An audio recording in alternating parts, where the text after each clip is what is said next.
ആ പാതിരാത്രിയിൽ അടുക്കളയിൽ കണ്ട ആ കാഴ്ച കണ്ട് ഷംന ഞെട്ടിത്തെറിച്ചു. എൻ്റെ ഭർത്താവ് വേലക്കാരിയുമായി അതാ അവർ അവൾക്ക് ആ കാഴ്ച കണ്ടു നിൽക്കാനായില്ല. ആ നിമിഷം തന്നെ അതാ അവൾ അവിടെ നിന്ന് പിറകോട്ട് നീങ്ങി. നേരെ അതാ അവളുടെ മുകളിലത്തെ റൂമിലേക്ക് അവൾ കയറിപ്പോയി, വളരെയധികം സങ്കടത്തോടെ. ഷംനയുടെ വിവാഹം കഴിഞ്ഞ് 2 മാസമേ ആയിട്ടുള്ളൂ. ഭർത്താവ് സിറാജ് അവളോട് പറയുകയാണ്, എൻ്റെ ഷംന, എനിക്ക് ഇന്നൊരു മീറ്റിംഗ് ഉള്ളതായിരുന്നു, ഒന്ന് നേരത്തെ വിളിച്ചുകൂടായിരുന്നോ? എന്താണിത്? ഒരു ഭാര്യ എന്നുള്ള നിലക്ക് ഒന്ന് നേരത്തേക്കൊന്ന് വിളിച്ചെണീപ്പിക്കണ്ടേ? എനിക്കിന്നൊരു മീറ്റിംഗ് ഉണ്ടായിരുന്നു അത്യാവശ്യമായിട്ട്. എൻ്റെ ബിസിനസ് മീറ്റിംഗ് ആയിരുന്നു. അതിന് ആ ടൈമിന് പങ്കെടുക്കാഞ്ഞാലേ എൻ്റെ എല്ലാം ഞാൻ ഇതുവരെ ഉറക്കമൊഴിച്ചുണ്ടാക്കിയിരുന്നതൊക്കെ നഷ്ടമാകും. അത് വലിയൊരു നഷ്ടം തന്നെ. എന്താ ഷംന? കൃത്യം 9 മണിക്ക് തുടങ്ങും മീറ്റിംഗ്. ഇത് കണ്ടില്ലേ, ഇപ്പോൾ 7:30 മണിയായി തുടങ്ങി. ഇനി എനിക്ക് എങ്ങനെ എൻ്റെ ഓഫീസിൽ എത്താൻ കഴിയും? ആ ഒരു ബിസിനസ് മീറ്റിൽ എനിക്ക് എങ്ങനെ പങ്കെടുക്കാൻ കഴിയും? നിനക്കൊന്ന് എൻ്റെ കാര്യത്തിലൊന്ന് ചിന്തിച്ചൂടെ? ഷംന അദ്ദേഹത്തെ നോക്കി. അത് ഞാൻ അറിഞ്ഞിട്ടില്ലായിരുന്നു. എന്താ പിന്നെ, ഞാൻ നിന്നോട് ഇന്നലെ രാത്രി പറഞ്ഞില്ലേ മീറ്റിംഗ് ഉണ്ട് കാര്യങ്ങളുണ്ടെന്നൊക്കെ? അതൊക്കെ നീ അങ്ങ് മറന്നോ? അത് ഞാനും എഴുന്നേറ്റത് ഇപ്പോഴായിരുന്നു. എന്താ ഈ പെണ്ണുങ്ങളാകുമ്പോൾ കുറച്ച് നേരത്തെ കാലത്തൊക്കെ എണീക്കണ്ടേ? ഭർത്താവിൻ്റെ കാര്യങ്ങളൊക്കെ നോക്കണ്ടേ? അദ്ദേഹം അതാ നേരെ എഴുന്നേറ്റ് ഫ്രഷായി ഡൈനിങ് ടേബിളിൽ വന്നിരുന്നു. എന്താ ഇത് ഷംന? ഇത് ഇന്നലെ വാങ്ങിക്കൊണ്ടുവന്ന അൽഫാമും ഹുബൂസും അല്ലേ? ഇന്ന് ഫ്രഷായിട്ട് നീ ഒന്നും ഉണ്ടാക്കിയില്ലേ? അതിൽ ബാക്കിയുണ്ടല്ലോ, അത് കഴിച്ചിട്ട് പോരെ വേറെ ഉണ്ടാക്കൽ? എൻ്റെ ഷംന, എനിക്ക് ഒരുപാട് ആഗ്രഹമുണ്ട് നാടൻ ഭക്ഷണം ഒന്ന് കഴിക്കാൻ. നാടൻ ദോശ, മുട്ടക്കറി, അങ്ങനെ എന്തെങ്കിലുമൊക്കെ നീ വീട്ടിലുണ്ടാക്കുന്ന എന്തെങ്കിലും ചട്നി കാര്യങ്ങളൊക്കെ ഒന്ന് ഉണ്ടാക്കി എനിക്ക് കൊതിയാവുന്നുണ്ട്. എന്താ ഇത്? ഉച്ചക്കാണെങ്കിൽ എനിക്ക് പുറത്തു നിന്ന് ഫുഡ്, രാത്രിയാണെങ്കിൽ എന്നും ഫാസ്റ്റ് ഫുഡ് ഓർഡർ ചെയ്യുക, രാവിലെ അതിൻ്റെ ബാക്കി ഇത്. എന്താ ഇത്? ഈ വീട്ടിൽ വെക്കും വിളമ്പൊന്നും വേണ്ടേ? നിനക്കെന്തൊന്നും അറിയണ്ടേ? അതെ, എനിക്ക് അത്ര വെച്ചും വിളമ്പിയൊന്നും പരിചയമൊന്നുമില്ല. ഞാനത് പഠിച്ചിട്ടില്ല. ഞാൻ വലിയ സ്കൂളിലും കോളേജിലൊക്കെ പഠിച്ച് വന്നതാണ്, അല്ലാതെ വീട്ടിലെ ജോലി എടുത്തൊന്നും എനിക്ക് പരിചയമില്ല. ഷംന, അത് പറഞ്ഞാൽ പറ്റില്ല. നീ എൻ്റെ ഭാര്യയാണ്. അതായത് എനിക്ക് ചില ആഗ്രഹങ്ങളൊക്കെ ഉണ്ട്, സ്വപ്നങ്ങളൊക്കെ ഉണ്ട്. വീട്ടിൽ നിന്ന് നാടൻ ഭക്ഷണം കഴിച്ചിറങ്ങുമ്പോൾ മനസ്സിനൊരു സന്തോഷമാണ്. ഇതിപ്പോൾ ഇന്നലത്തെ ആ ഫുഡ് ഇന്നും വയറ് ചുട്ടെരിയുകയാണ്. അത്രക്കും മസാലയായിരുന്നു ആ ഒരു ഷവായിലും അൽഫാമിലൊക്കെ. അതൊക്കെ തട്ടിയിട്ട് വയറാകെ വേദനയാണ്. എന്തെങ്കിലും നാടൻ ഫുഡ് ഉണ്ടാക്കിക്കൂടെ നിനക്ക്? എനിക്ക് ഒന്ന് സ്വസ്ഥതയോടെ കഴിക്കാൻ വേണ്ടിയിട്ടായിരുന്നു. സിറാജിൻ്റെ ആ സംസാരം കേട്ട് ഷംന പറഞ്ഞു, അതിപ്പോൾ ഞാൻ തന്നെ ഉണ്ടാക്കണമെന്നൊന്നുമില്ലല്ലോ ഷംന, ഞാൻ ജോലിക്ക് പോകുന്ന ആളാണ്, നീ വീട്ടിൽ ഫ്രീ അല്ലേ? നിനക്കെന്തോ ഒന്ന് ഉണ്ടാക്കിക്കൂടെ ഇതൊക്കെ ഒന്ന്? എന്നെക്കൊണ്ട് വയ്യ, ഇന്നും പുറത്തുനിന്ന് ഭക്ഷണം കഴിക്കേണ്ട അവസ്ഥയാണ്. അങ്ങനെ അവൻ അവിടെ നിന്ന് ഇറങ്ങുവാൻ വേണ്ടി നിൽക്കുന്നു.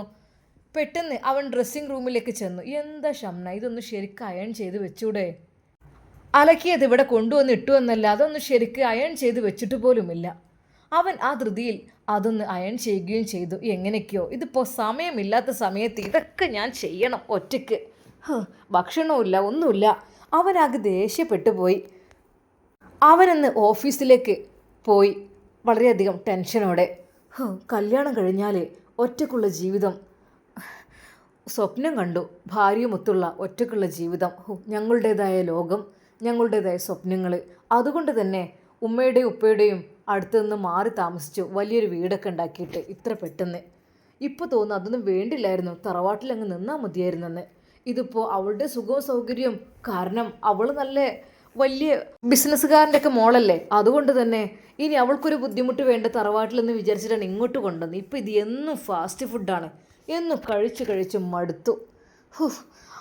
അവൻ ആ യാത്രയിൽ ഓരോന്നോർത്തു. വയറിനുള്ളിൽ എന്തൊക്കെയോ ഒരു പൊറുതികേട്, എന്തൊക്കെയോ ഒരു ബുദ്ധിമുട്ട്. ആ ഒരു മീറ്റിങ്ങിൽ പങ്കെടുക്കാൻ എത്തണം, എങ്ങനെ എത്താൻ? അതിനിടയിൽ വീട്ടിൽ വേണ്ട, ഒന്ന് ആലോചിക്കേ വേണ്ട. എന്നാൽ ഈ സമയം തൻ്റെ ഭർത്താവിന് തൻ്റെ ഭാഗത്തു നിന്ന് പരിഗണനയൊന്നും ലഭിക്കുന്നില്ല എന്നുള്ള കാര്യം ഷംനക്കും തോന്നി. അതായത് എനിക്ക് ഫുഡൊന്നും അധികം ഉണ്ടാക്കിയിട്ട് ശീലമല്ല, പിന്നെ ഫുഡ് ഓർഡർ ചെയ്യും, പിന്നെ അയൺ ചെയ്യാന്നൊക്കെ വെച്ചാൽ ഞാൻ അയൺ ചെയ്താലും ശരിയാവില്ല, എനിക്ക് അങ്ങനെ നീറ്റ് ആൻഡ് ക്ലീനൊന്നും കഴിയൂല. ഞാൻ കൂടുതലായിട്ടൊന്നും ഞാൻ പഠനത്തിന് വേണ്ടിയിട്ടൊക്കെയാണ് എൻ്റെ സമയം ചെലവഴിച്ചത്. അടുക്കള ജോലിയിലോ ഫുഡ് ഉണ്ടാക്കുന്നതിലോ ഞാൻ ശ്രദ്ധിച്ചില്ല. ഇപ്പോഴെൻ്റെ ഭർത്താവിനാണെങ്കിൽ നാടും ഫുഡും വേണം, എല്ലാം വേണം. ഇതിപ്പോൾ ഒരു വീട്ടമ്മമാർ ചെയ്യുന്ന പണിയൊക്കെ തന്നെ എനിക്ക് കഴിയുന്നില്ല. ഹോ, അന്നും ഭർത്താവ് അതാ ഓഫീസ് കഴിഞ്ഞ് വീട്ടിലേക്ക് എത്തിയപ്പോൾ, ഷംന, എന്താ ഷംന ഇത്? ഈ അകമൊക്കെ ഒന്ന് അടിച്ചു വാരി തുടച്ചൂടെ? എന്താണ് ഇത് ആകപ്പാടെ? കണ്ടോ, ഇന്നലെ കൊണ്ടുവന്ന് വെച്ച ആ ഫുഡിൻ്റെ പേക്ക് ഇപ്പോഴും അതാ ആ ഒരു ഡൈനിങ് ടേബിളിൽ ഇരുന്ന് ഈച്ചയാർക്കുന്നു. അതൊക്കെ ഒന്ന് വൃത്തിയാക്കി കൂടെ നിനക്ക്? ഇവിടെ കിടക്കുന്നത് കണ്ടില്ലേ, വസ്ത്രങ്ങൾ അവിടെയും ഇവിടെയായിട്ട്. എന്താ ഷംന ഇത്? ഇതൊക്കെ ഒന്ന് റെഡി ആവണം. നീ എന്നാ ഒന്ന് റെഡിയാകാം? ഞാൻ ഞാൻ റെഡിയാക്കാം, അതൊക്കെ റെഡിയാക്കാം എന്ന് പറയുകയുള്ളൂ, നീ ഒന്നും ചെയ്യുന്നില്ല. ആ രാത്രിയും അങ്ങനെ അങ്ങ് കഴിഞ്ഞു. പിറ്റേന്ന് രാവിലെ തന്നെ ഭർത്താവ് ഉണർന്ന സമയത്ത് കണ്ടത് ഭാര്യ അവിടെ സിറ്റ് ഔട്ടിലിരുന്ന് പത്രം വായിക്കുന്നതാണ്. ഷംന, എനിക്കൊരു ചായ പോലും ഇട്ട് തരാതെ നീ ഇരുന്ന് പത്രം വായിക്കുകയാണോ? ഇങ്ങോട്ട് തന്നെ, ഞാനാണ് ഇവിടെ ആദ്യം പത്രം വായിക്കേണ്ടത്. ഭർത്താവ് ദേഷ്യത്തോടെ അവളുടെ കയ്യിൽ നിന്ന് പത്രം വാങ്ങി. അതെ, ഞാനും ഒരു സ്ത്രീയല്ലേ, എനിക്കുമില്ലേ ഇവിടുത്തെ അവകാശങ്ങളൊക്കെ. അതിനിപ്പോൾ എന്താ, ആയിക്കോട്ടെ, അതിനൊന്നും കുഴപ്പമില്ല. പക്ഷേ ഒരു ചായെങ്കിലും ഇട്ട് തന്നിട്ട് എനിക്കത് തൊണ്ടയ്ക്ക് വേദനയാകുന്നു. ഈ ഓഫീസിൻ്റെ ഓരോ പ്രശ്നം, ബിസിനസ്സും കാര്യങ്ങളും തലക്ക് പിടിച്ചിട്ട് ആകെപ്പാട് ടെൻഷനാണ് എനിക്ക്. ഒരു സമാധാനമാണ് ഞാൻ ആഗ്രഹിക്കുന്നത്.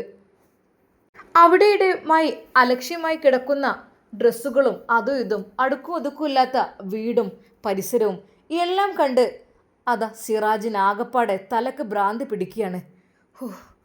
വിവാഹം കഴിക്കേണ്ടില്ലായിരുന്നു എന്ന് വരെ തോന്നിപ്പോയി. ഇങ്ങനൊരു ഭാര്യയാണെങ്കിൽ എന്തിന്? ഷംന, മര്യാദക്കൊരു ഭക്ഷണം ഉണ്ടാക്കാനെങ്കിൽ നീ പഠിച്ചിരുന്നെങ്കിൽ. അയാൾ ശരിക്കും കണ്ണീരോടെയാണ് അത് പറഞ്ഞത്. അങ്ങനെ അത് അന്നും ഓഫീസിലേക്ക് പോയി.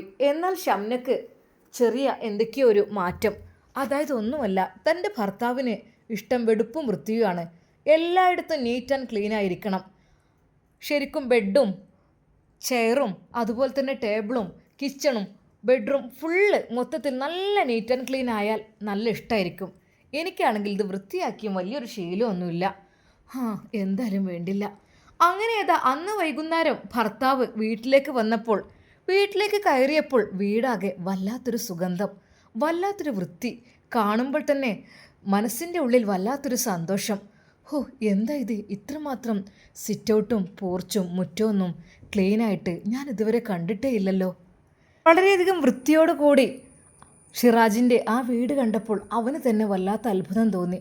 എന്നാൽ അല്പസമയം കഴിഞ്ഞപ്പോൾ നിറഞ്ഞ പുഞ്ചിരിയോട് കൂടി തൻ്റെ ഭാര്യ ഷംന ഒരു കപ്പ് കോഫിയുമായി അതാ അദ്ദേഹത്തിൻ്റെ അരികിലേക്ക് വരുന്നു. ഇക്ക, ഇതാ.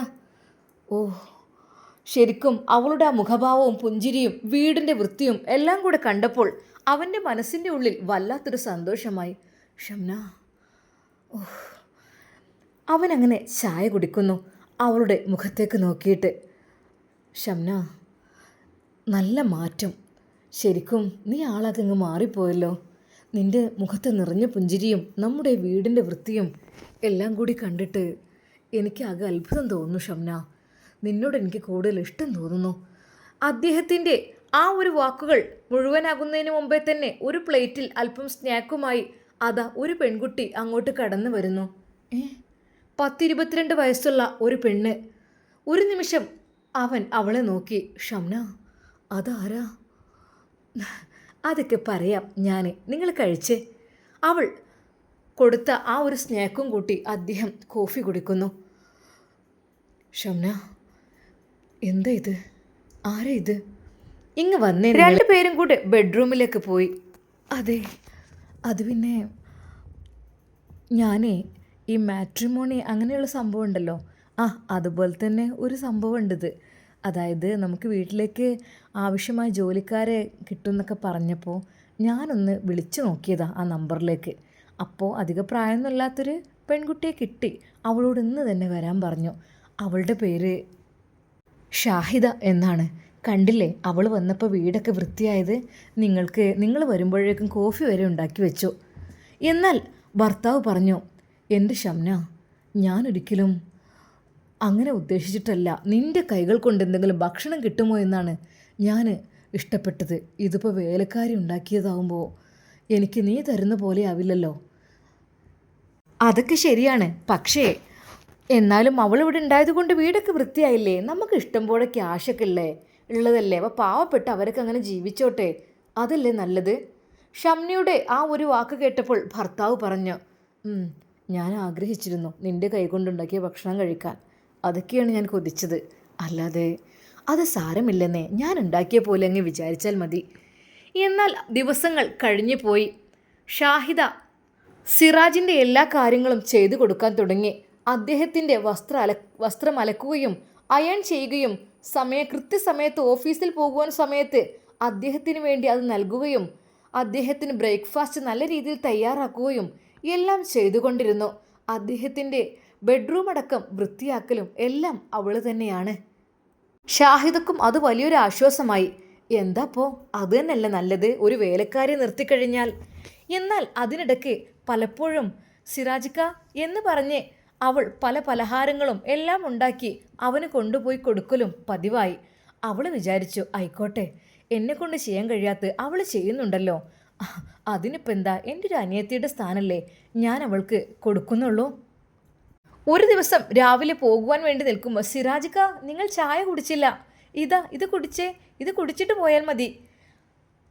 ധൃതിയിൽ പോകുന്ന അവനെ പിടിച്ചു നിർത്തിക്കൊണ്ട് അവളുടെ ആ ഒരു പെരുമാറ്റം പെട്ടെന്ന് അത് ഷംന കണ്ടു. വേലക്കാരുടെ റോളിനപ്പുറം എന്തെങ്കിലും അടുപ്പം കൂടുതലായി എൻ്റെ ഭർത്താവിനോട് കാണിക്കുന്നുണ്ടോ? അതൊന്നും ഉണ്ടാവില്ല, അതെൻ്റെ തോന്നലായിരിക്കും. അവൾ അവളുടെ ഉത്തരവാദിത്തം നിറവേറ്റുകയായിരിക്കും. അങ്ങനെയിരിക്കെ അതാ ആ വീട്ടിലേക്ക് അവരുടെ കുടുംബത്തിൽപ്പെട്ട ഒരു സ്ത്രീ വന്നു. മോളെ, ഞാനൊരു കല്യാണം പറയാൻ വന്നതാണ്. പിന്നെ സിറാജ് വരുമ്പോൾ പറഞ്ഞേക്കണം കേട്ടോ. ഇപ്പോൾ ഇങ്ങെത്തും. അങ്ങനെയതാ അല്പസമയത്തിന് ശേഷം സിറാജ് എത്തി. എന്നാൽ അപ്പോഴേക്കും ഷംന അദ്ദേഹത്തിനുള്ള കോഫി ഉണ്ടാക്കി കൊടുത്തിട്ടും അദ്ദേഹത്തിൻ്റെ ആ ഡ്രസ്സുകളെല്ലാം വേഗം അലക്കുവാൻ വേണ്ടി വാങ്ങിയിട്ടും അദ്ദേഹത്തിന് വളരെയധികം എല്ലാ കാര്യങ്ങളും എണ്ണയായിട്ടും സോപ്പായിട്ടും കുളിക്കുവാൻ വേണ്ടിയുള്ള സെറ്റപ്പും കാര്യങ്ങളും എല്ലാം അവൾ ചെയ്തു കൊടുക്കാൻ തുടങ്ങി. എന്നാൽ അവരുടെ വീട്ടിലേക്ക് വന്ന സ്ത്രീ അത് കാണുന്നു. എടി ഷംന, ആ പെണ്ണ് വേലക്കാരിയല്ലേ, പക്ഷെ അവൾ ചെയ്യുന്നത് ഒരു ഭാര്യ ചെയ്യുന്നത് പോലെയാണല്ലോ. ഇങ്ങോട്ട് നോക്കുന്നുണ്ട് ഈ. അത് ഇത്ത അങ്ങനെയൊന്നല്ല, അവൾ ഭർത്താവിൻ്റെ കാര്യങ്ങളൊക്കെ നോക്കുന്നുണ്ട്, ശ്രദ്ധിക്കുന്നുണ്ട്. അത് ഭർത്താവിന് ഇഷ്ടമാണ്. അതായത് എൻ്റെ ഭർത്താവ് അങ്ങനെയാണ് ആഗ്രഹിക്കുന്നത്. പക്ഷേ എനിക്കതിന് കഴിയില്ല.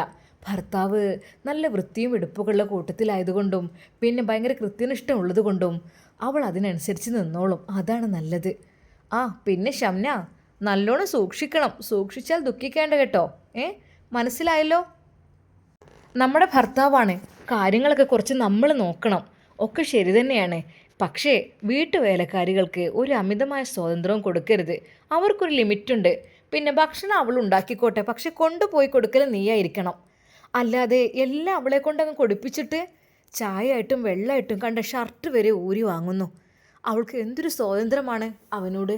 അങ്ങനെ കൂടുതലായിട്ട് കൊടുക്കരുത്. പലതും നീ കേട്ടിട്ടില്ലേ? വേലക്കാരികൾ പിന്നെ ഭർത്താവിൻ്റെ ഭാര്യയായി മാറി കല്യാണം കഴിച്ചു ഒളിച്ചോടി എന്നൊക്കെ കേട്ടിട്ടില്ലേ?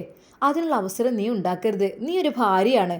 അവൻ്റെ സ്ഥാനത്ത് നിനക്ക് ചെയ്തു കൊടുക്കാൻ കഴിയില്ലെങ്കിലും അവൻ്റെ കൂടെ ഒരു സാന്നിധ്യം ഉണ്ടാകണം. അല്ലാതെ നീ ഏത് സമയവും ഫോണിൽ നോക്കിക്കൊണ്ടും നീ ഏത് സമയം ഗെയിമിലായിട്ടും അങ്ങനെയൊക്കെ സമയം ചെലവഴിച്ച് കഴിഞ്ഞാലേ അവർ രണ്ടുപേരും അങ്ങ് ഒന്നായി മാറും. വെറുതെ അട്ടയെ പിടിച്ച് മെത്തയിൽ കെടുത്തരുത് കേട്ടോ. ആ താത്തയുടെ ഉപദേശം കേട്ടപ്പോൾ അവൾക്ക് തോന്നി, എൻ്റെ പൊന്നു ഇത്താ, നിങ്ങൾ അങ്ങനെയൊന്നും തെറ്റിദ്ധരിക്കൽ. ഇത് പഴയ കാലമൊന്നുമല്ല, പഴയ കാലത്തൊക്കെ ഉണ്ട്. മുതലാളിമാർ അടിമ പെണ്ണുങ്ങളെ അല്ലെങ്കിൽ അവിടുത്തെ വേലക്കാരികളെ പീഡിപ്പിച്ചു, അവരുടെ ബെഡ് പങ്കിട്ടു, അങ്ങനെ ഇങ്ങനെ എന്നൊക്കെ പലതും കേട്ടിട്ടുണ്ട്. പക്ഷേ ഒരിക്കൽ പോലും അവൻ അങ്ങനെയല്ല. സിറാജ് അത്തരക്കാരനല്ല. സിറാജിനെ കുറിച്ച് എനിക്കറിയാം. അവൻ തെറ്റുകളൊന്നും ചെയ്യില്ല. അല്ലേ, സൂക്ഷിച്ചാൽ നന്നെന്ന് പറയാം. വേലക്കാരികൾക്ക് അതിൻ്റേതായ ഇതേ കൊടുക്കാൻ പാടുള്ളൂ. അവൾക്ക് അമിതമായ സ്വാതന്ത്ര്യം കൊടുക്കാൻ പാടില്ല. ഈ വീട്ടിലിപ്പോൾ അവളാണോ നീയാണോ ഭാര്യ എന്ന് വരെ എനിക്ക് സംശയം തോന്നുകയാണ്. നീ ഒരു ഭാഗത്ത് അടങ്ങി ഒതുങ്ങി നിൻ്റെ കാര്യത്തിൽ ഏർപ്പെടുമ്പോൾ അവിടെ എന്തൊക്കെ നടക്കുന്നുണ്ട് നീ അറിയോ? കണ്ടില്ല, ബാത്റൂമിലേക്ക് വരെ അവൻ്റെ കൂടെ സപ്പോർട്ടായിട്ട് അവൾ പോകുന്നുണ്ട്. തോർത്തുമായിട്ടും അവൻ കൊടുക്കാനുള്ള ഡ്രസ്സുമായിട്ടും എണ്ണയായിട്ടും സോപ്പുമായിട്ടൊക്കെ. ഇതൊക്കെ ഇപ്പോൾ എന്താ? എനിക്കതൊന്നും കണ്ടിട്ട് പിടിക്കുന്നില്ല, അതൊന്നും അത്ര നല്ലതല്ല കേട്ടോ. അതൊക്കെ നീയാണ് ശ്രദ്ധിക്കേണ്ടത്. ആ അങ്ങനെ ആ ഇത്ത അവിടുന്ന് പോയി. ഇത്തയുടെയൊക്കെ വിചാരം അവരെന്തെങ്കിലുമൊക്കെ ആവുന്നാണ്. എന്താന്നില്ല, എനിക്ക് അത്ര വിശ്വാസക്കുറവില്ല. എൻ്റെ ഭർത്താവിന് എനിക്ക് വിശ്വാസമാണ്, ഇവിടെ ജോലി എടുക്കുന്ന ഷാഹിദിയെയും എനിക്ക് വിശ്വാസമാണ്. അവരൊരിക്കൽ പോലും തെറ്റൊന്നും ചെയ്യില്ല, എനിക്കറിയാം. എന്നാലും ഭർത്താവിന് ഇപ്പോൾ സമാധാനം സന്തോഷമുണ്ടല്ലോ, അവളെല്ലാം ഒരുക്കി കൊടുക്കുന്നുണ്ടല്ലോ. ഭർത്താവ് അതുതന്നെയാണ് ആഗ്രഹിച്ചത്. എന്നാൽ പിറ്റേ ദിവസം അതാ അദ്ദേഹത്തിൻ്റെ പിതാവ് വരുന്നു. അദ്ദേഹം ഓഫീസിൽ പോയതായിരുന്നു. ഉപ്പ കയറിയിരിക്കി. മോളെ. ആ ബാപ്പ, കുടിക്കാൻ നിങ്ങൾക്ക് എന്ത് വേണ്ടത്? എനിക്ക് മോളെ ഒരു കട്ടന് മതി. പിന്നെ ഷാഹിദ, ഒരു കട്ടനും എടുത്തോ. മോളെ, ആരാ അവിടെ? അതെ, പുതിയ വേലക്കാരിയാണ്. അവളെല്ലാം ചെയ്യൂപ്പ. ഇവിടെ കണ്ടില്ല എത്രമാത്രം നീറ്റ് ആൻഡ് ക്ലീനാണ്. അന്ന് ഉപ്പ വന്ന സമയത്ത് ഇവിടെ ഇത്ര വൃത്തിയില്ലായിരുന്നല്ലോ. അവളെല്ലാം ചെയ്ത് വൃത്തിയാക്കി വെക്കും. അങ്ങനെയാണ്, ഒന്നും പെരന്ന് കിടക്കൊന്നും പറ്റൂല. മോളെ. അപ്പോഴേക്കും കട്ടൻ ചായയുമായി അവൾ എത്തി. പുഞ്ചിരിക്കുന്ന മുഖവുമായി അവൾ പിതാവിൻ്റെ മുൻപിലേക്ക്. മോളെ, അതിങ്ങ് എടുത്തേ, ആ ഗ്ലാസ് ചായ. നേരെ അതാ ആ പിതാവ് അത് ഷംനയോടാണ് ആവശ്യപ്പെട്ടത്. അവൾ വേലക്കാരിയുടെ കൈകളിൽ നിന്നും ചായ വാങ്ങി ഉപ്പാക്ക് കൊടുത്തു. മോളെ, ഇതാണ് വേണ്ടത് കേട്ടോ. അപ്പോഴേക്കും വേലക്കായി പോയി അടുക്കളയിലേക്ക് പോയി. അതായത് ആര് വരുമ്പോഴും നീ കൊടുക്കണം, അവൾ ഉണ്ടാക്കി തരട്ടെ, നീ കൊടുക്കണം, അതാർക്കായാലും. എന്നാൽ ആ പിതാവ് ഒന്ന് റെസ്റ്റ് എടുക്കുവാൻ വേണ്ടി റൂമിലേക്ക് ചെന്നു. കുറച്ച് സമയം കഴിഞ്ഞപ്പോൾ അതാ മകൻ വന്നു, സിറാജ്. എന്നാൽ അപ്പോഴേക്കും വേലക്കാരി ഷാഹിദ ഓടിയെത്തി. സിറാജിക്ക, തരി, ബാഗിങ് തരി. അയാളുടെ കയ്യിൽ നിന്ന് അവൾ ബാഗ് പിടിച്ചു വാങ്ങി. അത് ഞാൻ കൊണ്ടുപോയി, കോട്ടക്കിങ് തരി. അപ്പോൾ തന്നെ അതാ അവൾ വസ്ത്രമെല്ലാം അയാളുടേത് കോട്ടെല്ലാം ഊരിയെടുക്കുന്നു. ചെന്ന് ഇരുന്നപ്പോഴേക്കും അയാൾക്കുള്ള കോഫിയും സ്നാക്കുമായി എത്തി. സിറാജിക്ക, ഇത് കുടിക്കി. ഇന്ന് വല്ലാണ്ട് ക്ഷീണുണ്ടല്ലോ മുഖത്ത്. എന്തു പറ്റി? നന്നായിട്ട് ക്ഷീണിച്ചിട്ടുണ്ടല്ലോ. ഇത് കുടിച്ചേക്ക്, അപ്പോഴേക്കും ആ ക്ഷീണമൊക്കെ മാറും. ആ ഇഞ്ചിയിട്ട ആ നല്ലൊരു കോഫി കുടിച്ചപ്പോൾ തന്നെ അദ്ദേഹത്തിൻ്റെ ക്ഷീണമെല്ലാം പമ്പ കടന്നു. ഷാഹിദ, നീ തന്ന ആ ഒരു കോഫി കുടിച്ചപ്പോൾ എനിക്ക് നല്ല ഉന്മേഷമായി. സത്യം പറയാലോ, നീ എൻ്റെ മനസ്സ് വായിക്കുന്നു. അതായത് ഇന്ന് ഓഫീസിൽ നല്ല തിരക്കായിരുന്നു. അതായത് ആകപ്പാട് ബിസിനസ്സിൻ്റെ ഓരോ കാര്യങ്ങൾ എനിക്ക് മൊത്തത്തിൽ ടെൻഷനായിരുന്നു. എനിക്ക് ഇപ്പോഴാണെന്ന് റിലാക്സ് ആയത്. ശരിക്കും അപ്പുറത്തുള്ള റൂമിലേക്ക് ആ ഒരു ശബ്ദം കേൾക്കുന്നുണ്ടായിരുന്നു. ഉപ്പയുടെ കാർ അവിടെ കണ്ടു. എന്നാൽ അല്പസമയം കഴിഞ്ഞപ്പോൾ അതാ അവൻ എഴുന്നേറ്റ് നേരെ ഭാര്യയുടെ റൂമിലേക്ക്. അല്ല ഷംന, ഉപ്പ എപ്പോഴാണ് വന്നത്? ഉപ്പ ഇന്ന് ഉച്ചയ്ക്ക് വന്നതാണ്. ഓക്കെ ഉപ്പ. മോനെ വന്നോ? ഞാൻ കുറച്ച് നേരത്തെ ഇങ്ങ് എത്തി. നീ ഇപ്പോഴാണല്ലോ എത്തിയത്. ഇന്നെന്താ ഓഫീസിൽ വലിയ അല്ലുപ്പ കുറച്ച് വർക്കും കാര്യങ്ങളൊക്കെ കൂടുതലുണ്ടായിട്ട് ബിസിനസ്സിൻ്റെ ഓരോ തിരക്കും കാര്യങ്ങളൊക്കെ ആയിട്ട്. അങ്ങനെ. എന്നാൽ അപ്പോഴേക്കും സിറാജിക്ക കുളിക്കല്ലേ എന്ന് പറഞ്ഞ് അതാ ഷാഹിദ അവൻ്റെ പിന്നാലെ വരുന്നു. അവനക്കുള്ള തോർത്തും അവനെടുക്കാനുള്ള ഡ്രസ്സും എണ്ണയും എല്ലാമായിട്ടാണ് അവൻ്റെ അടുത്തേക്ക് വന്നത്. ശരിക്കും പിതാവ് അത് കണ്ടു. ഇതിപ്പോൾ ഭാര്യ അവളാണോ ഇവളാണോ? ഞാൻ അവളോട് പറഞ്ഞിട്ടുണ്ട് നേരത്തെ തന്നെ ഇതിപ്പോൾ. എന്നാൽ ആ പിതാവ് ശരിക്കും അത് കണ്ടു. ബാത്റൂമിനടുത്തേക്ക് തോർത്തും ഡ്രസ്സും എണ്ണയൊക്കെ ആയിട്ട് അവൻ്റെ പിന്നാലെ അവൾ നടന്നു പോകുന്നത്. ശരിക്കും ആ ബാപ്പക്ക് അത് ഇഷ്ടപ്പെട്ടില്ല. അങ്ങനെ ആ ദിവസവും കഴിഞ്ഞു. പിറ്റേന്നും അവൻ ഓഫീസിലേക്ക് പോകുവാൻ സമയത്ത് ഇവളാണ് അവനെ കെയർ ചെയ്യുന്നത്. ഇവനുള്ള ഭക്ഷണം ഉണ്ടാക്കി കൊടുക്കുന്നതും ചായ ഒഴിച്ചു കൊടുക്കുന്നതും ഒക്കെ അങ്ങനെ തന്നെ. അന്ന് പിതാവ് പോകാൻ സമയം പറഞ്ഞു. മോളെ ഷംന. എന്താ ഉപ്പ? പിന്നെ നീ അവൻ്റെ കാര്യത്തിൽ നിനക്ക് ശ്രദ്ധിക്കാൻ ഒന്നും ചെയ്യാൻ കഴിയില്ല, എങ്കിലും അവന് നീ സപ്പോർട്ടായി നിൽക്കണം കേട്ടോ. അതായത് ആ പെണ്ണാണല്ലോ ഇപ്പോൾ ഭാര്യയുടെ റോളിൽ ഇവിടെ അഭിനയിക്കുന്നത്. അപ്പോൾ നീയല്ലേ ഇതൊക്കെ ചെയ്ത് കൊടുക്കണം എന്നല്ല, പക്ഷേ അങ്ങനെയല്ല. ഞാൻ ഒരു കാര്യം പറയാം, എപ്പോഴും ഒരു ശ്രദ്ധ വേണം. അങ്ങനെ ആണുങ്ങളെ നമ്മൾ ആർക്കും വിട്ടു കൊടുക്കരുത്. അതായത് ഒന്നും മടിക്കാത്ത കാലമാണ്. എന്ത് ചെയ്താലും അറിയില്ല. നീയാണ് അതൊക്കെ അവൻ്റെ കൂടെ എപ്പോഴും നിൽക്കേണ്ടത്. ജോലിയൊക്കെ അവൾ ചെയ്തോട്ടെ, പക്ഷേ ഞാൻ പറഞ്ഞല്ലോ നീ ഭക്ഷണം കൊടുക്കലും വെള്ളം കൊടുക്കലും അവനെ സ്വീകരിക്കലും പറഞ്ഞേക്കലൊക്കെ നീ ചെയ്യണം. ബാക്കിയുള്ള കാര്യങ്ങളൊക്കെ അവിടെ അടുക്കള കാര്യങ്ങൾ ക്ലീനിങ്ങൊക്കെ അവൾ ചെയ്തോട്ടെ. അവൻ്റെ എല്ലാ കാര്യങ്ങളും അവൾക്ക് അങ്ങോട്ട് വിട്ടു കൊടുക്കരുത് കേട്ടോ മോളെ. എന്താ ബാപ്പ, ഞാൻ അങ്ങനെയൊന്നും വിചാരിച്ചിട്ട് പോലുമില്ല. എൻ്റെ ബാപ്പ എന്താ ഇങ്ങനെയൊക്കെ ചിന്തിക്കുന്നത്? ഇങ്ങനെ സംശയിക്കാൻ പാടുണ്ടോ? സിറാജ് അത്തരക്കാരനല്ല മോളെ, സിറാജ് അത്തരക്കാരനല്ലായിരിക്കാം. പക്ഷേ മനുഷ്യനെ പിഴപ്പിക്കാൻ പല രീതിയിൽ എല്ലാവർക്കും കഴിയും. പിന്നെ വേലക്കാരികളാണ്, ഒന്നിനും മടിക്കില്ല. അവരൊക്കെ പണത്തിന് വേണ്ടി ജീവിക്കുന്നവരാണ്. അവരൊക്കെ ശ്രദ്ധിക്കണം കേട്ടോ. ബാപ്പ, നിങ്ങൾ 2 ദിവസം കഴിഞ്ഞിട്ട് പോയാൽ മതി കേട്ടോ. എനിക്ക് ഒരാളാവുമല്ലോ. മോളെ പോകണമെന്ന് വിചാരിച്ചതാണ്. ഏതായാലും എന്നാൽ പിന്നെ നാളെ അങ്ങ് പോകാം. എന്നാൽ അന്ന് അതാ രാത്രിയിൽ അവൻ ഓഫീസിൽ നിന്ന് വരാൻ വൈകിയിരുന്നു. താത്തയും ഉപ്പയും പറഞ്ഞതുപോലെ അന്നും അവൾ അവനെ സ്വീകരിക്കാനും ഒന്നും പോയില്ല. വരുമ്പോൾ ഒരു പുഞ്ചിരിയും കൊടുത്തില്ല. പക്ഷേ അവൾ ഷാഹിദ കോലായിൽ തന്നെ ഇരിക്കുന്നുണ്ടായിരുന്നു അവനെ കാത്ത്. അന്നല്പം ലേറ്റ് ആയതുകൊണ്ട് തന്നെ ബാപ്പയും എല്ലാവരും വേഗം കിടന്നുറങ്ങിയിരുന്നു. എന്നാൽ അന്ന് വേലക്കാരി മാത്രം അവന് വേണ്ടി കാത്തിരുന്നു. ആ രാത്രി അവൻ്റെ കാറിൻ്റെ ശബ്ദം കേട്ട് അവൾ വാതിൽ തുറന്നു. സിറാജ്ക്ക, നീ ഉറങ്ങിയില്ല ഇതുവരെ? എല്ലാവരും ഉറങ്ങിയോ? ഇല്ല, ഇത്തവിടെ ഉണ്ടായിരുന്നു. അവൾ പതിവ് പോലെ ബാഗും എല്ലാം വാങ്ങി അവനോട്. അങ്ങനെ അത് അല്പസമയം അവൻ സോഫയിലിരുന്നപ്പോൾ അവന് ഫാനിട്ട് കൊടുത്തിട്ടും അവന് കോഫി കൊടുത്തിട്ടും അവളങ്ങ് സുഖിപ്പിച്ചു. പിന്നെ ഭക്ഷണം ഫ്രഷാട്ടെ.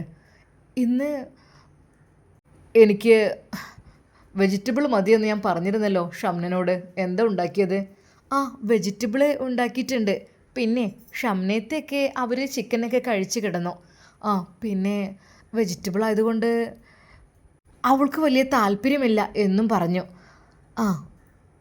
പിന്നെ അവൻ ഫ്രഷായി അതാ ഡൈനിങ് ടേബിളിന് അടുത്തേക്ക് വന്നു. എൻ്റെ കൂടെ ഇരിക്കാൻ പാടില്ലേ?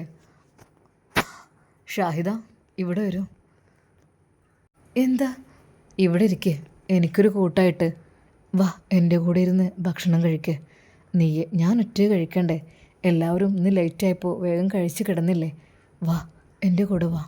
അങ്ങനെ ഏതാ അവർ 2 പേരും അവിടെ ഇരുന്ന് ഭക്ഷണം കഴിക്കുന്നു. അവർ ചിരിച്ചും കളിച്ചും സംസാരിച്ചും അവരുടെ ഓഫീസിലെ കാര്യങ്ങളെല്ലാം പറഞ്ഞുകൊണ്ടും അങ്ങനെ. എന്നാൽ ഷംന ഇതൊന്നും അറിയുന്നില്ല. അവൾക്ക് അവളുടെ ഭർത്താവിന് നല്ല വിശ്വാസമായിരുന്നു. അതുകൊണ്ട് തന്നെ ബെഡ്റൂമിലേക്ക് എത്തുന്നതിന് മുമ്പ് തന്നെ അവർ അവരുടെ ചിരിയും കളിയും സംസാരവും അങ്ങനെ തുടർന്നുകൊണ്ടിരുന്നു. എന്നാൽ ഈ സമയം പാതിരാത്രി 2 മണി. ഷംന തൻ്റെ ഭർത്താവിനെ തപ്പുകയാണ് ബെഡിൽ. ഇതെവിടെ? അവൾക്ക് എത്ര തന്നെ കൈകൾ കൊണ്ട് തപ്പിയിട്ടും തൻ്റെ ഭർത്താവിനെ കിട്ടുന്നില്ല. എന്തു പറ്റി എൻ്റെ ഭർത്താവിന്? എവിടെ? ഒരു നിമിഷം അവൾ ഞെട്ടി എണീറ്റു. ഇക്ക വന്നില്ലേ? ഇന്നലെ ലേറ്റായിരുന്നല്ലോ, എന്തു പറ്റി? പെട്ടെന്നാണ് അവൾ അത് നോക്കിയത്. അതാ അവിടെ അദ്ദേഹത്തിൻ്റെ ബാഗൊക്കെ ഇരിപ്പുണ്ട്. എവിടെ പോയി പിന്നെ? അവൾ പതുക്കെ എഴുന്നേറ്റു. അങ്ങനെ കോണിപ്പടികൾ അവൾ ഇറങ്ങിച്ചെന്നു. തൻ്റെ ബെഡ്റൂമിലേക്ക് തൻ്റെ ഭർത്താവ് എത്തിയിട്ടില്ല എന്നുള്ള സത്യം അവൾക്ക് മനസ്സിലായി. പക്ഷേ ഡൈനിങ് ടേബിളിൽ അതെല്ലാം ഉണ്ട്, അദ്ദേഹം വന്ന അടയാളങ്ങളൊക്കെ. പെട്ടെന്ന് അവൾ അടുക്കളയുടെ ആ ഭാഗത്തേക്ക് പോയി. എന്താ അവിടെ എന്തോ ഒരു ശബ്ദമോ അവിടെ എന്തൊരു ചെറിയൊരു സംസാരമോ എന്തൊക്കെ കേൾക്കുന്നുണ്ടല്ലോ. വേലക്കാരിയുടെ റൂം അടുക്കളയുടെ തൊട്ടടുത്താണ്. എന്നാൽ കോണിപ്പടികൾ ഇറങ്ങി വന്ന് അടുക്കളയിലേക്ക് ഇറങ്ങി ചെല്ലുവാൻ സമയത്ത് അവൾ ആ ഇരുട്ടിൽ ആ നേരിയ വെളിച്ചത്തിൽ ആ ഒരു കാഴ്ച കണ്ടു. അതെ, തൻ്റെ ഭർത്താവ് ആ വേലക്കാരിയെ വളരെയധികം കെട്ടിപ്പിടിച്ച് നിൽക്കുന്ന, അതെ, അവരെന്തോ ഒന്നായി തീർന്ന പോലെ. അവൾക്ക് ആ കാഴ്ച കാണാൻ കഴിഞ്ഞില്ല. എൻ്റെ ഭർത്താവ് സിറാജ് ഇത്തരക്കാരനായെന്നോ? അവൾക്ക് ഉറക്കെ ഒന്ന് വിളിച്ച് കരയണം എന്ന് തോന്നി. അതെ, അവൾക്ക് ആ ഒരു കാഴ്ച താങ്ങാൻ കഴിഞ്ഞില്ല. തൻ്റെ ഭർത്താവും വേലക്കാരിയും ഒന്നായി തീരുന്ന കാഴ്ചയാണ് അവൾ അവിടെ കാണുന്നത്. അവൾ പെട്ടെന്ന് തന്നെ പിന്തിരിഞ്ഞു പോന്നു. അവൾ നേരെ കോണിപ്പടികൾ കയറി. അവളുടെ കാലുകൾ വിറക്കുന്നുണ്ടായിരുന്നു. അവൾ തൻ്റെ ബെഡിലേക്ക് വീണ് പൊട്ടിക്കരഞ്ഞു. സിറാജ് ഖാ, നിങ്ങൾ എൻ്റെ ഭർത്താവല്ലേ, എന്നെ ചതിച്ചുവല്ലേ? നിങ്ങൾ എനിക്ക് വിശ്വാസമായിരുന്നു. ഇങ്ങനെ ചെയ്യുമെന്ന് ഒരിക്കലും ഞാൻ അറിഞ്ഞില്ല. വേലക്കാരത്തി തന്നെ എന്നെ ചതിച്ചു അല്ലേ? അവൾക്ക് ആ രാത്രി ഉറക്കമേ ഉണ്ടായിരുന്നില്ല. അവൾ വിതുമ്പി കരഞ്ഞു. എന്തെങ്കിലും പറയണം എന്ന് വിചാരിച്ചു, പക്ഷേ നാവ് അനങ്ങുന്നില്ല. എന്നാൽ പിറ്റേ ദിവസവും അവൾ കുറച്ച് നേരത്തെ തന്നെ എഴുന്നേറ്റു. മറ്റേത് 7 മണി കണക്കായിരിക്കും. ഇതവൾ കുറച്ച് നേരത്തെ എണീറ്റു. അത് തൻ്റെ ഭർത്താവിൻ്റെ കാര്യങ്ങൾ അവൾ ചെയ്യുന്നതിന് മുമ്പ് എനിക്ക് ചെയ്തു കൊടുക്കണം. അതൊക്കെ അവൾ പെട്ടെന്ന് എഴുന്നേറ്റ് അതാ അവളെക്കൊണ്ട് കഴിയുന്ന രീതിയിൽ അദ്ദേഹത്തിൻ്റെ ഡ്രസ്സൊക്കെ, അന്നിടാനുള്ള ഡ്രസ്സ് ആദ്യം അയൺ ചെയ്ത് വെച്ചു. എന്നാൽ പിന്നീട് അടുക്കളയിലേക്ക് അവൾ കയറി. പക്ഷേ അടുക്കളയിൽ കയറിയിട്ട് എന്ത് ചെയ്യണമെന്ന് പോലും അവൾക്ക് അറിയുന്നില്ലായിരുന്നു. എന്നാൽ അല്പസമയം കഴിഞ്ഞപ്പോൾ വേലക്കാരി വന്നു ഒക്കെ സെറ്റാക്കാൻ തുടങ്ങി. എന്നാൽ ആ നിമിഷം തന്നെ അവൾ പറഞ്ഞു, അതെ, എൻ്റെ ഭർത്താവിൻ്റെ കാര്യം ഇനി ഞാൻ നോക്കിക്കോളാം. പിന്നെ കൂടുതലായിട്ട് നീ ഇവിടെ വിളച്ചിലെടുക്കണ്ട. നീയും എൻ്റെ ഭർത്താവും എന്തൊക്കെയോ അരുതാത്ത ബന്ധങ്ങൾ ഉണ്ടാകുന്നതായിട്ട് എനിക്ക് തോന്നി തുടങ്ങിയിട്ടുണ്ട്. അതുകൊണ്ട് ഈ നിമിഷം തന്നെ നീ ഇവിടുന്ന് പോകണം. ഇനി നീ ഇവിടെ ഇരിക്കരുത്. ഇനി എൻ്റെ ഭർത്താവിൻ്റെ കാര്യം ഞാൻ നോക്കിക്കോളാം. ശരിക്കും അത് കേട്ട് വേലക്കാരി ഒന്ന് ഞെട്ടി. എന്നാൽ അന്ന് അവളതാ ഭർത്താവിൻ്റെ ഡ്രസ്സ് അയൺ ചെയ്തു. ഈ സമയം ഭർത്താവ് ഇറങ്ങുവാൻ വേണ്ടി നിൽക്കുമ്പോൾ അതാ അദ്ദേഹത്തിന് വേണ്ടി, ഇക്ക ഇതാ ഷർട്ട്. ഇതെന്താണ് ഈ ഷർട്ട് എന്താ ഇങ്ങനെ? വൃത്തിയായി തേക്കാൻ അറിയില്ലേ? അപ്പോഴേക്കും വേഗം എടുത്ത് അതാ അവൾ ഇറങ്ങുന്നു വേലക്കാരി.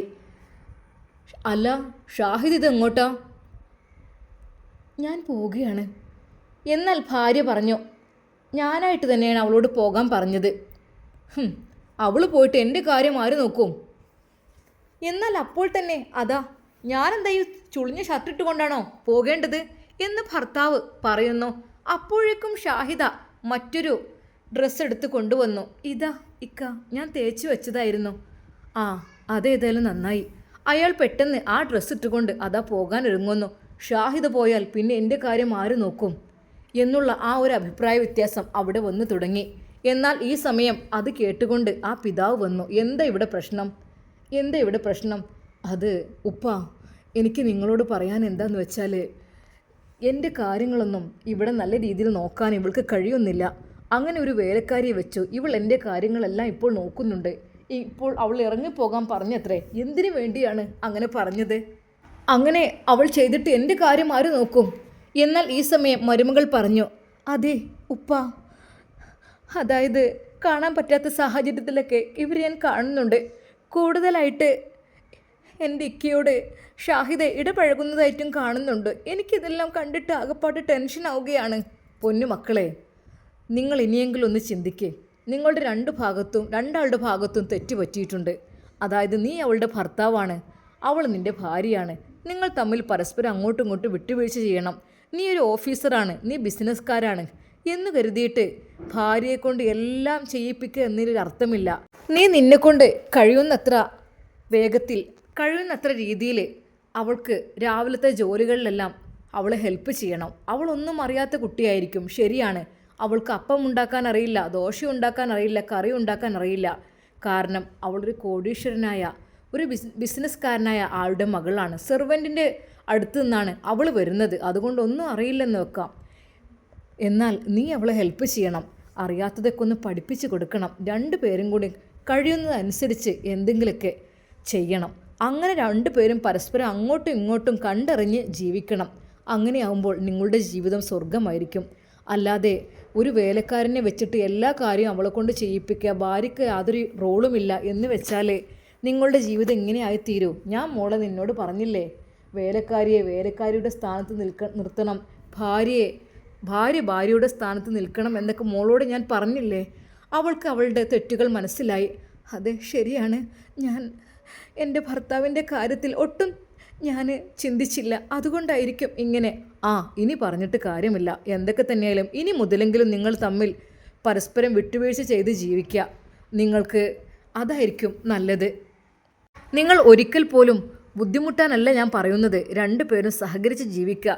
ഇനിയിപ്പോൾ അവൾക്ക് രാവിലത്തെ ബ്രേക്ക്ഫാസ്റ്റും കാര്യങ്ങളൊന്നും ഉണ്ടാക്കാൻ കഴിയുന്നില്ലെങ്കിൽ 2 പേര് ഹെൽപ്പ് ചെയ്യുക. പിന്നെ പഠിക്കാനും ഇതിനൊക്കെ ഇപ്പോൾ എന്തൊക്കെ സംവിധാനങ്ങളുണ്ട്. ഏതൊരു നെറ്റിൽ നോക്കിയാലും യൂട്യൂബിൽ നോക്കിയാലും എങ്ങനെ നോക്കിയാലും ഫുഡ് ഉണ്ടാക്കുന്നതൊക്കെ എല്ലാവർക്കും മനസ്സിലാക്കാൻ കഴിയും. പിന്നെ ക്ലീനിങ് അത് നമ്മൾ വലിച്ചിടുന്നത് നമ്മൾ തന്നെ എടുത്തു വെക്കുക. പിന്നെ മോനെ സിറാജ്, നീ അവിടെ ഇവിടെയുമായി തോർത്തും ഡ്രസ്സുമെല്ലാം വലിച്ചിട്ടിട്ടാണ് നീ പോകാറുള്ളത്. പക്ഷേ അതിന് പകരമായിട്ട് നീ എന്ത് വേണം, നീ അതിടുമ്പോൾ തന്നെ കൃത്യമായ സ്ഥലത്ത്, അലക്കുവാനുള്ള സ്ഥലത്ത് അങ്ങനെ വെക്കണം. അതൊക്കെ അലക്കിയെന്നൊന്നും വിചാരിച്ചിട്ട് ഒന്നും വരാൻ പോകുന്നില്ല. രണ്ടുപേരും പരസ്പരം അങ്ങോട്ടും ഇങ്ങോട്ടും കണ്ടറിഞ്ഞ് സഹായിക്കണം. അതാണ് വേണ്ടത്, മനസ്സിലായല്ലോ? ആ സമയം ഷംന കരയുകയായിരുന്നു. മോളെ, ഇനിയിപ്പോൾ എന്താ ചെയ്യാനുള്ളത് വെച്ചാൽ, ഉപ്പ ഞാൻ എന്ത് ചെയ്യും? അതെ, അദ്ദേഹം അവളുമായി ഇഷ്ടത്തിലായില്ലേ മോളെ. ഇനിയും നിനക്ക് അവനെ മാറ്റിയെടുക്കാം. ഇനി മുതൽ നീ ഒന്നുമില്ലെങ്കിലും അവന് വരുമ്പോൾ അവൻ്റെ ഭാഗത്ത് അവനോട് ചിരിച്ചുകൊണ്ടും സംസാരിച്ചുകൊണ്ടും നല്ല രീതിയിൽ ഇടപഴകുക. അതുപോലെ തന്നെ നീ നിൻ്റെ കാര്യം മാത്രം നോക്കാതെ കുറച്ചൊക്കെ അവൻ്റെ കാര്യത്തിലും കുറച്ച് ഇടപഴകുക. നിങ്ങൾ ഭാര്യയും ഭർത്താവുമാണ്. സ്നേഹം പരസ്പരം അങ്ങോട്ടും ഇങ്ങോട്ടും നിങ്ങൾ കൈമാറണം. എങ്കിൽ മാത്രമേ വിജയം ലഭിക്കുകയുള്ളൂ. അല്ലാതെ നിങ്ങൾ ഒരിക്കൽ പോലും പരസ്പരം അങ്ങോട്ടും ഇങ്ങോട്ടും ദേഷ്യപ്പെട്ടിരുന്നിട്ട് കാര്യമില്ല. മോനെ സിറാജ്, ഇവൾ നിൻ്റെ ഭാര്യയാണ്. ഒരിക്കൽ പോലും വേലക്കാരിയല്ല നിൻ്റെ ഭാര്യ.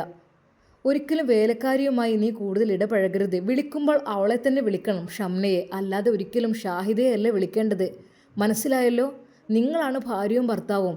അല്ലാതെ വഴിവിട്ട ബന്ധം ആയിത്തീരും, അവിഹിതമായിത്തീരും. ഇതൊക്കെ വലിയ പ്രശ്നമായിത്തീരും. അതുകൊണ്ട് ഒരിക്കൽ പോലും വേലക്കാരിക്ക് നീ കൂടുതൽ പിന്തുണ കൊടുക്കരുത്. നീ നിൻ്റെ ഭാര്യയെ തന്നെ വിളിക്കണം. എന്നാൽ ഷംന ആ പിതാവിൻ്റെ അരികിൽ നിന്ന് കരയുകയായിരുന്നു. ഉപ്പ, എനിക്ക് തെറ്റുപറ്റിപ്പോയി. ഇനി മുതൽ ഞാൻ ഇക്കയുടെ കാര്യങ്ങളെല്ലാം നോക്കിക്കോളാം. ഇനി മോളെ, നീ മുഴുവൻ എടുക്കണമെന്നല്ല, നീ അങ്ങനത്തെ സാഹചര്യത്തിൽ വളർന്നതുമല്ല. എങ്കിലും എനിക്ക് പറയാനുള്ളത്, പൊന്നു മോളെ, എപ്പോഴും നമ്മുടെ ഭർത്താവിനെ നമ്മൾ ശ്രദ്ധിക്കണം. അവർ നമ്മൾ സന്തോഷിപ്പിക്കണം. ഇനി എന്തൊക്കെ തന്നെയാണെങ്കിലും ഒരു പുഞ്ചിരിയെങ്കിലും കൊടുത്ത് വരവേൽക്കണം. എങ്കിൽ മാത്രമേ ആ സ്നേഹബന്ധം ഉണ്ടാവുകയുള്ളൂ കേട്ടോ. ഒരിക്കലും വന്ന അവൾ കൊടുത്തോളല്ലോ, അവളുണ്ടല്ലോ ഹെൽപ്പ് ചെയ്യാൻ, എനിക്കൊന്നും അറിയണ്ടല്ലോ, അങ്ങനെ പറഞ്ഞൊരിക്കലും പിന്മാറി പോകരുത്. അവൻ്റെ കാര്യം നീ കുറച്ചൊക്കെ നോക്കിയാലല്ലേ നിന്നോട് സ്നേഹം ഉണ്ടാവുള്ളൂ. ബാപ്പ എന്നോട് നാളെ ഇത്ത വന്നപ്പോഴും പറഞ്ഞു, വേലക്കാരിയെ വേലക്കാരിയുടെ സ്ഥാനത്തെ നിർത്താൻ പാടുള്ളൂ എന്നുള്ളത്. ഉപ്പ, മോളെ, ഇനി മുതൽ നീ നല്ലൊരു ഭാര്യയാകണം കേട്ടോ. അവൻക്കനുസരിച്ച് നിൽക്കുന്ന, അതായത് ഒരിക്കലും ഒരുപാട് ഭാരം ചുമക്കുക എന്നതല്ല, ഉള്ള ജീവിതം സന്തോഷത്തോടു കൂടി ജീവിക്കുക. ഒരിക്കൽ പോലും വേലക്കാരികൾക്ക് സ്ഥാനം കൊടുക്കരുത്. കാരണം അവർക്ക് എന്ന് വെച്ചാൽ പണമാണ് ലക്ഷ്യം. പണത്തിന് വേണ്ടി അവർ ആരുടെ മുമ്പിലും എന്തിനും തയ്യാറായിരിക്കും. അതുകൊണ്ട് ഇനി മുതൽ അവൻ്റെ ജീവിതം നോക്കേണ്ടത് നീയാണ്. മനസ്സിലായല്ലോ? ശരിക്കും അതാ ഉപ്പയുടെ ആ ഒരു ഉപദേശം അവളുടെ കണ്ണുകളെ നിറയിച്ചു. ഈ സമയം ആ പിതാവ് സിറാജിനെയും ഷംനയെയും അടുത്ത് വിളിച്ചു. മക്കളെ, നിങ്ങൾ തമ്മിലാണ് വിവാഹം കഴിച്ചവർ. നിങ്ങൾ തന്നെ നിങ്ങളുടെ ജീവിതം സന്തോഷകരമാക്കണം. അതിനിടയിലേക്ക് ഒരാളെയും വലിച്ചിഴക്കരുത്. എങ്കിൽ മാത്രമേ നിങ്ങൾക്ക് നല്ല ജീവിതമുണ്ടാവുകയുള്ളൂ. അങ്ങനെ അതാ അവിടുത്തെ ഷാഹിദയെ അവിടുത്തെ മറ്റ് ജോലികളിലേക്കൊക്കെ ഏൽപ്പിച്ചു. അടിച്ചുവാരി തുടക്കുവാനും ക്ലീനിങ്ങിനും അതിനൊക്കെ. കുക്കിങ്, അവൻക്ക് ഇഷ്ടപ്പെട്ട ഭക്ഷണം എടുത്തു വെച്ച് കൊടുക്കുക, അതൊക്കെ അതാ ഷംന തന്നെ അന്നു മുതൽ ചെയ്യുകയായി. അവളെ കൈക്കൊണ്ടുണ്ടാക്കിയ ഭക്ഷണം അതായിരുന്നു അവൻ ആഗ്രഹിച്ചത്. അങ്ങനെ അതാ അവൾ എങ്ങനെയൊക്കെയോ യൂട്യൂബിലൊക്കെ നോക്കി അതുപോലെ ചെയ്ത് അവൻക്ക് വേണ്ടി അവൾ ബ്രേക്ക്ഫാസ്റ്റ് രാവിലെ ഒരുക്കുമ്പോൾ അത് അവളുടെ പിന്നിലായിട്ട് അവനും എത്തി. എന്താ, ഞാൻ ഹെൽപ്പ് ചെയ്യണോ കുറച്ച്? ഇക്ക, എന്നാ തേങ്ങ ഞാൻ ചെരുവിത്തരാം. അങ്ങനെ അതാ രണ്ടുപേരും അവർക്കുള്ള ഭക്ഷണമെല്ലാം ഉണ്ടാക്കി സന്തോഷത്തോടു കൂടി ഒരുമിച്ചിരുന്ന് കഴിക്കുകയാണ്. അല്ല ഷാഹിദയെ, ഇനി വേണോ ഇവിടെ? അവളെ പറഞ്ഞയച്ചൂടെ? നീ ഉണ്ടല്ലോ എനിക്ക്, നിനക്ക് ഞാനും. ആ നിമിഷം തന്നെ അതാ അവൾ പറഞ്ഞു, അതേക്ക, നിങ്ങൾ എനിക്കുണ്ടെങ്കിൽ ഞാൻ നിങ്ങൾക്കുമുണ്ട്. അങ്ങനെ അതാ ആ ഒരു ഭർത്താവിനെ കീഴ്പ്പെടുത്താൻ നോക്കിയ ഷാഹിദ എന്ന പെണ്ണിനെ ആ വീട്ടിൽ നിന്ന് പറഞ്ഞയക്കുന്നു. അന്നു മുതൽ ഷംന നല്ലൊരു ഭാര്യയായി മാറി. സിറാജും നല്ലൊരു ഭർത്താവായി. അവർ രണ്ടുപേരും അവരുടെ കാര്യങ്ങൾ നോക്കി സന്തോഷത്തോടു കൂടി ജീവിച്ചു. അത് കണ്ട് ആ ഉപ്പ സമാധാനിച്ചു. മക്കളെ, ഇതാണ് ജീവിതം. ഇങ്ങനെ മായാൽ ജീവിതം സ്വർഗമായിരിക്കും. അല്ലാതെ അന്യ പെണ്ണുങ്ങളെല്ലാം കയറ്റിയിട്ട് വീട്ടിലെ എല്ലാ കാര്യങ്ങളും അവരെ ഏൽപ്പിച്ചാലേ പല വഴിവിട്ട ബന്ധങ്ങളും അഭേദങ്ങളും ഉണ്ടായിരിക്കും. അതിനുള്ള അവസരം നമ്മൾ തന്നെയാണ് ഒരുക്കുന്നത്.